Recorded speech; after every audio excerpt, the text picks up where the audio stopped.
सबका सच।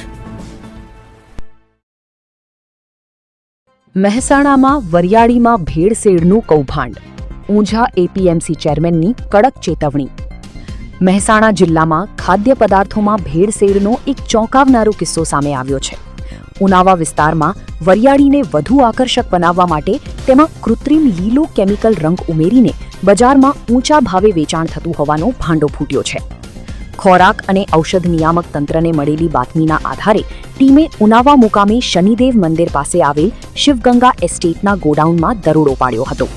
અહીં નીમકુમાર ગોવિંદભાઈ પટેલના ગોડાઉનમાં મોટી માત્રામાં બનાવટી રંગવાળી વરિયાળી તૈયાર થતી હોવાનું બહાર આવ્યું। તપાસ દરમિયાન સસ્તી ગુણવત્તાની વરિયાળીને કૃત્રિમ રંગથી ચમકદાર બનાવી વીએન ગોલ્ડ વરિયાળી નામે પેક કરી વેચાણ માટે તૈયાર કરવામાં આવતી હતી।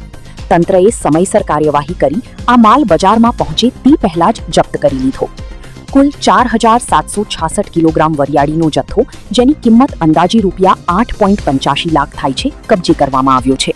નમૂનાઓ લેબમાં તપાસ માટે મોકલવામાં આવ્યા છે અને રિપોર્ટ બાદ કાયદેસરની કાર્યવાહી હાથ ધરાશે। આ મુદ્દે ઊંઝા એપીએમસી ચેરમેને જણાવ્યું હતું કે ભેળસેળ કરનારા તત્વો સામે કડક કાર્યવાહી કરવામાં આવશે અને આવા વેપારીઓના લાયસન્સ રદ કરવામાં આવશે। ક્યાંય પણ આવા વેપારીની જો જાણ અમને કરવામાં આવે તો અમારા ત્યાં અમે એનું લાયસન્સ સ્થગિત કરીએ છીએ અને એને અહીંથી દૂર કરીએ છીએ।